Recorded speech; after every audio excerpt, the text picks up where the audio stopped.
அனைவருக்கும் வணக்கம். இன்றைக்கி இந்த அறிவோம் ஆன்மீகம் என்ற ஜோதிட சேனலில் நம்ம நாமயோகங்களை பற்றி பார்த்துட்ருந்தோம். 27 நாமயோகங்கள். அதில் என்னென்ன நாமயோகங்கள், அதனுடைய பலன்கள் என்ன அப்படின்ற பொது பலன் நம்ம பார்த்தோம். இன்னிலேருந்து அது ஒரு நாமயோகத்துக்கும் என்ன சிறப்பு அப்படின்றத பார்க்கலாம். சரிங்களா? இன்றைக்கி நம்ம முதல் நாமயோகமான விஷ்கம்ப நாமயோகத்தை பற்றி பார்த்துப்போம். சரிங்களா?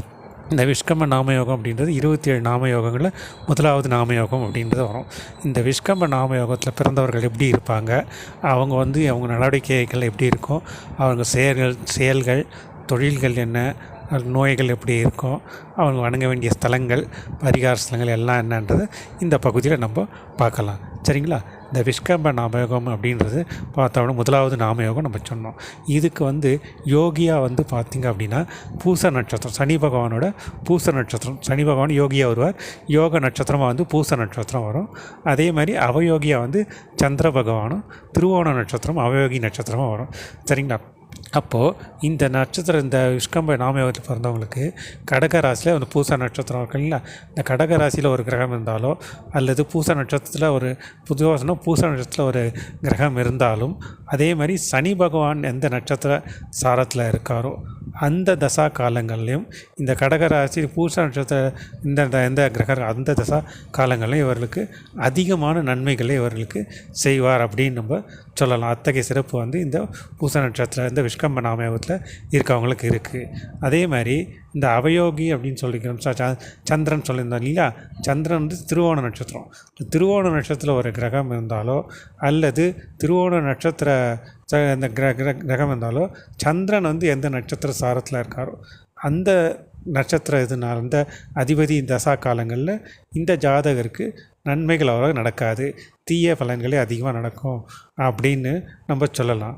ஆனால் அதே இந்த அவயோகியான சொன்னவர் இந்த கிரகம் இதுவான, அதாவது நீச்சமானாலோ அல்லது உங்களுக்கு அஸ்தங்கமானாலோ இல்லை 6, 8, 12 இருந்தால் இல்லை திதி சூன்யம் அந்த மாதிரி இதில் இருந்துச்சு அப்படின்னா இந்த அவயோகியான நட்சத்திரம் சந்திரன் இருந்தார் அப்படின்னா அந்த அவயோக பலன்கள், தீய பலன்கள் நன்மை பலன்கள், நல்ல பலன்களே அதிகமாக அவங்களுக்கு கிடைக்கும் அப்படின்னு நம்ம சொல்லலாம்.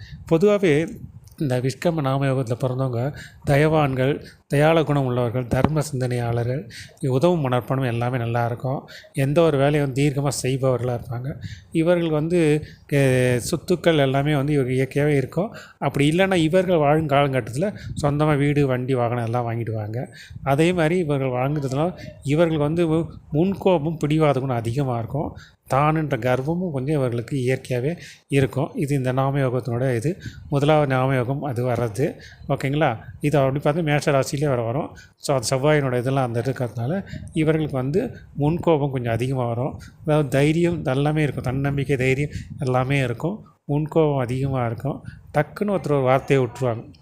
அந்த இதில் ஒரு சில மனஸ்தாபங்கள் இவருக்கு ஏற்பட வாய்ப்புகள் நிறையவே இருக்குது. இவங்களுக்கு எல்லாருக்கும் நன்மைகள் நிறையவே செய்வாங்க. ஆன்மீகத்தில் ஈடுபாடுகள் நல்லாவே இருக்கும் அவங்களுக்கு.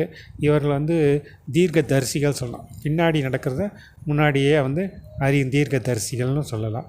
அதேமாரி ஒருத்தரை பார்த்த உடனே அவங்க எப்படி இருப்பாங்க அப்படின்றத, எப்படிப்பட்டவங்க, நல்லவர்களா கெட்டவர்களா அப்படின்ற இதை திறனை ஈஸியாக கண்டுபிடிச்சிருவாங்க. அதுக்கேற்ற மாதிரி இவங்க இது பண்ணிவிடுவாங்க. சுதந்திரமாக இருக்கணும்னு நினைப்பாங்க. வேறு சிற்றின்ற பிரியர்கள் நம்ம சொல்லலாம். யாருக்கும் எதுக்கும் கட்டுப்பட மாட்டாங்க இவங்களுக்கு. அதனால் இவங்க எந்த ஒரு தொழில் செய்தாலும் அதை நேர்த்தியாக திறம்பட செய்வாங்க. அதே மாதிரி இவங்க தொழில்கள் செய்கிறாங்க அப்படின்னா முதலீடு கம்மியாக போட்டு செய்கிற தொழில் செய்கிறது, பொதுவாக சொன்னால் முதலீடு இல்லாமல் செய்கிற தொழில்கள் இவர்களுக்கு அதிக நன்மைகள் நமக்கு கிடைக்கும் நம்ம சொல்லலாம். ஸோ முதலீடு இல்லாத தொழில்கள் நம்ம பார்த்தோம் அப்படின்னா இவர்கள் பார்த்தா டீச்சிங் இருக்கு இல்லையா, படிப்பு துறையில் ஆசிரியர் அந்த மாதிரி இதெல்லாம் போய் சேரலாம். மார்க்கெட்டிங் இதை மாதிரி இது பண்ணலாம். கமிஷன் தரகு பிஸ்னஸ் பண்ணலாம்.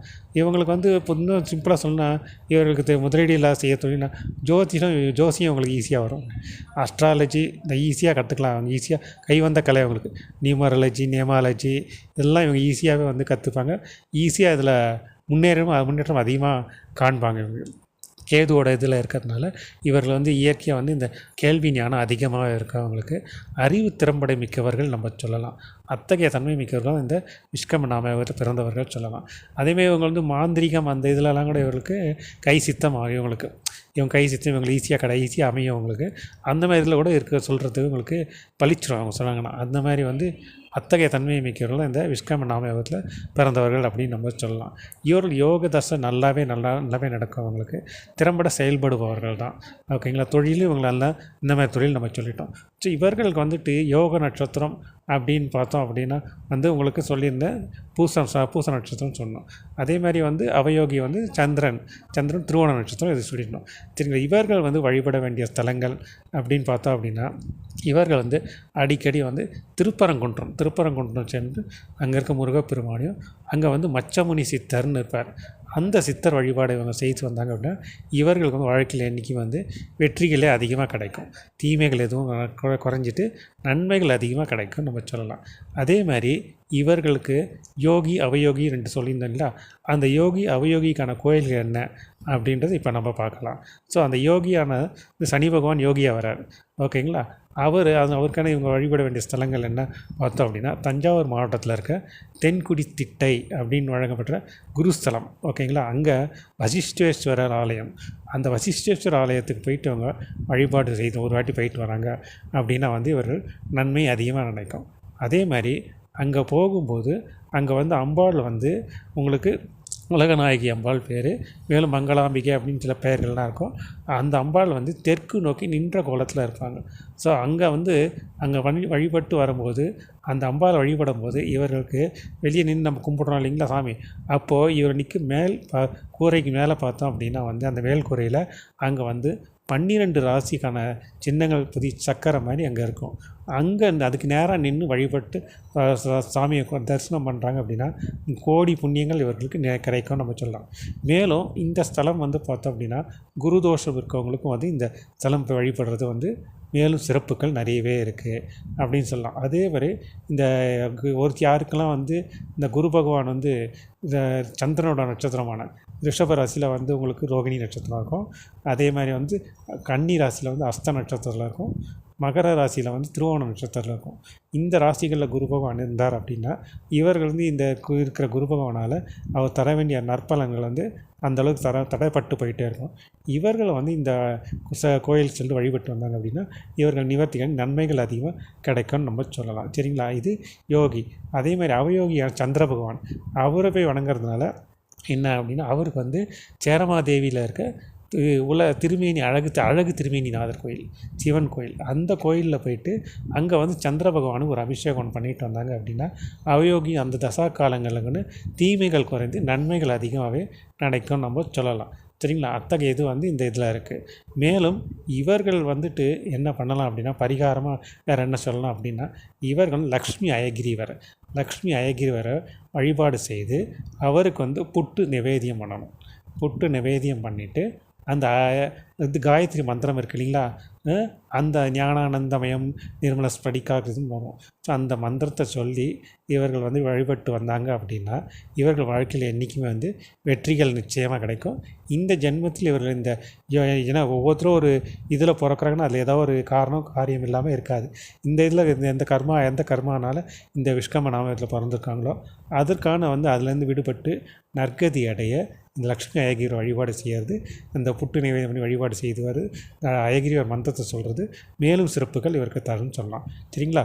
இதெல்லாம் வந்து இந்த முதல் நம்ம விஷ்கம நாமயோகத்துக்கு பிறந்தவங்கள குணங்கள் எப்படி இருக்கும், அவர்கள் வழிபட வேண்டிய ஸ்தலங்கள் அதெல்லாம் பற்றி நம்ம பாட்டிருக்கோம். சரிங்களா.